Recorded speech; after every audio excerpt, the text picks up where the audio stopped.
Algoritmos é um conjunto de instruções para resolver um problema, não muito diferente de uma receita de bolo, uma lista contendo sua rotina matinal. E existem muitos tipos de algoritmos, para procurar uma coisa, para calcular uma distância, e até algoritmos de recomendação de conteúdo. Porém, existem algoritmos demais para pôr em um único vídeo. No entanto, existem alguns iniciais que ensinam os conceitos que são usados para fazer tudo envolvendo computadores e software, e ajudam a criar um código mais limpo, versátil e útil. Mas, assim como no meu último vídeo, aqui eu também tenho que separar um tempo para explicar o que é Big O, que é uma forma como programadores fazem para entender se um código é eficiente ou não.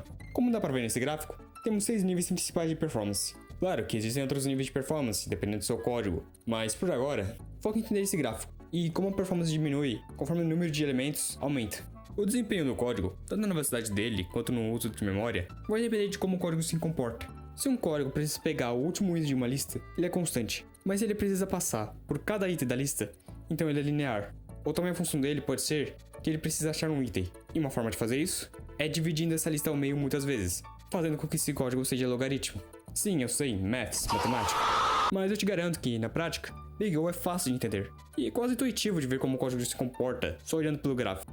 E uma última coisa, antes da gente parar de falar de matemática, é que quando a gente analisa a performance de um código, a gente sempre assume o pior caso possível. Tipo, se a gente tem um algoritmo que percorre por uma lista para achar algo, a gente sempre assume que o valor que a gente está procurando é o último valor da lista. E antes da gente finalmente falar sobre algoritmos, eu vou dar um exemplo de algoritmo bem ineficiente. Imagine que você está, sei lá, jogando Minecraft ou Terraria e por algum motivo você quer organizar o inventário em ordem crescente de itens. Uma forma como você poderia fazer isso, além de simplesmente colocar os menores itens primeiro e os maiores por último, e depois organizar um do lado do outro, é ir do primeiro valor e comparar-o pro próximo valor, e repetir até não ter mais valores para organizar.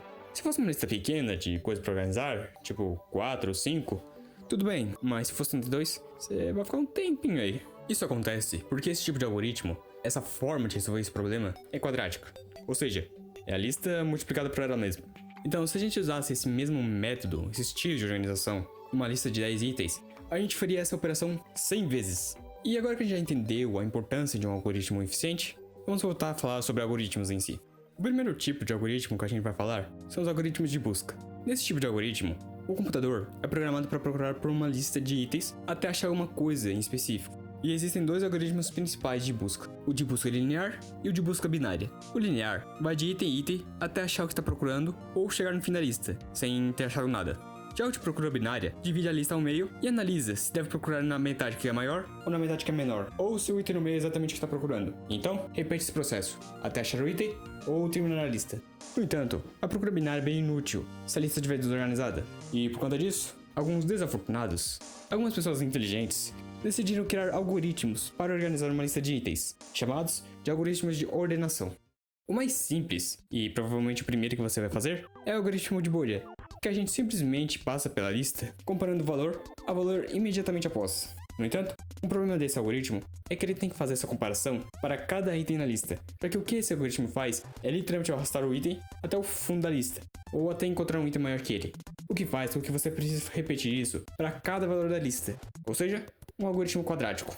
Porém, como você é esperto e decidiu assistir esse vídeo, você decide procurar do começo da lista até o fim pelo menor valor.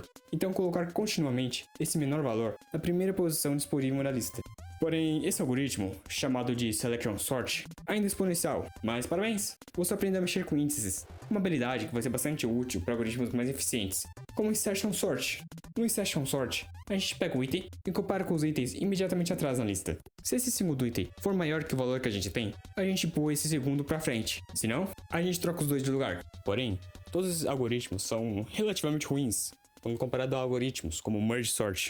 O Merge Sort é um algoritmo de dividir e conquistar, que apesar disso soar como uma estratégia de guerra, esse tipo de algoritmo basicamente divide um problema em problemas menores. A forma como ele faz isso é com uma parada chamada recursividade. Recursividade é quando a gente soluciona um problema criando uma função que chama a si mesma. Um exemplo de recursividade é o problema de Fibonacci, onde o código na tela escreve os números de Fibonacci no terminal. Voltando ao Merge Sort, o algoritmo divide a lista diversas vezes, até chegar a um ponto onde é impossível dividir a lista. Então, ele começa a ir para cada pedacinho da lista e começa a comparar e organizar cada metade em que a lista foi separada. Mas agora que a gente já viu sobre o Merge Sort, provavelmente um dos melhores algoritmos que tem, nós vamos ver sobre o Quicksort, que é provavelmente um dos algoritmos de ordenação mais rápidos que tem. A forma como o Quicksort funciona é que ele tem dois valores, duas setas, me permite dizer. Essas setas vão do começo do array até o fim. Uma dessas setas, que a gente chama de i, fica fora da lista, e geralmente a gente coloca -1 para ela. Já a outra, a gente chama de j. A gente também vai precisar de uma terceira variável, que a gente chama de pivô. Esse pivô vai ser uma variável que a gente vai comparar com a seta j, enquanto a gente estiver iterando pela lista com essa seta j.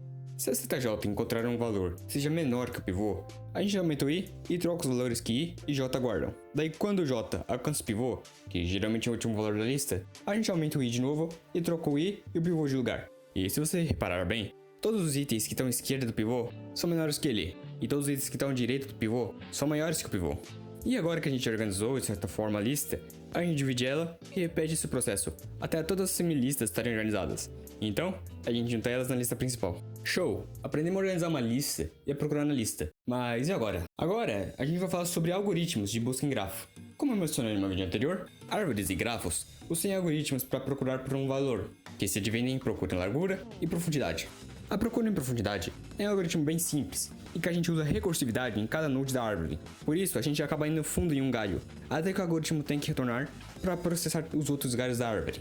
Porém, a procura em profundidade, apesar de ser simples de entender e fácil de implementar, não é a mais útil. A busca em largura é um algoritmo que, assim como a busca em profundidade, também procura por um valor e anda pela árvore, mas faz isso de uma forma diferente, procurando pelos níveis da árvore.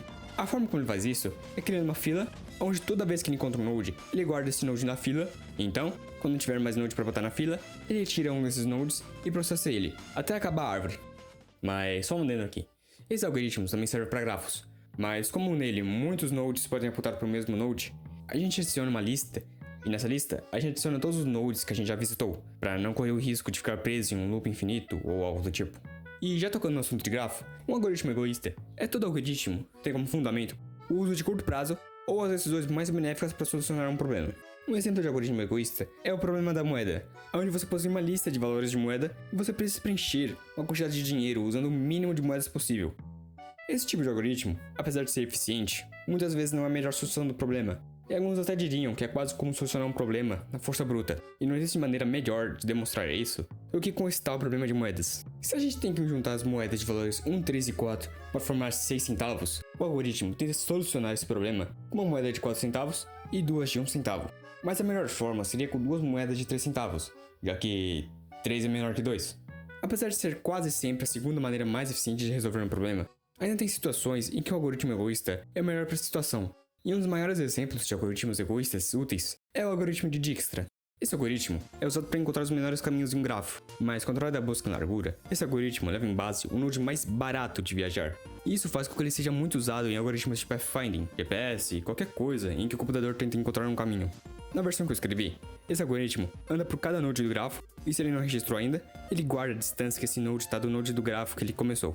E se ele estiver registrado, ele verifica se esse node teve um custo menor do que está registrado, e atualiza se for necessário. E fora isso, eu uso uma fila de prioridade, que é tipo uma árvore em que o menor valor está no topo. Então ele faz esse trabalho de pegar o menor valor automaticamente. Então tudo que o código faz é verificar se a distância que está sendo processada é menor que a distância que está guardada. E isso é tudo que você precisa para aprender algoritmos mais avançados. Claro que sempre vai ter outras coisas para aprender, como os outros tipos de algoritmo, formas melhores de resolver um problema, ideias diferentes e novas soluções. Mas se você sabe essas coisas básicas como dividir e conquistar, recursividade, estrutura de dados e algoritmos egoístas, você já vai saber os 20% que vão dar os 80% dos seus resultados com algoritmos. E se você aprendeu alguma coisa hoje, deixe seu like, ou deixe seu dislike caso não tenha aprendido alguma coisa hoje. E ao lado você pode ver uma playlist, onde falou outras coisas que você precisa para começar na programação.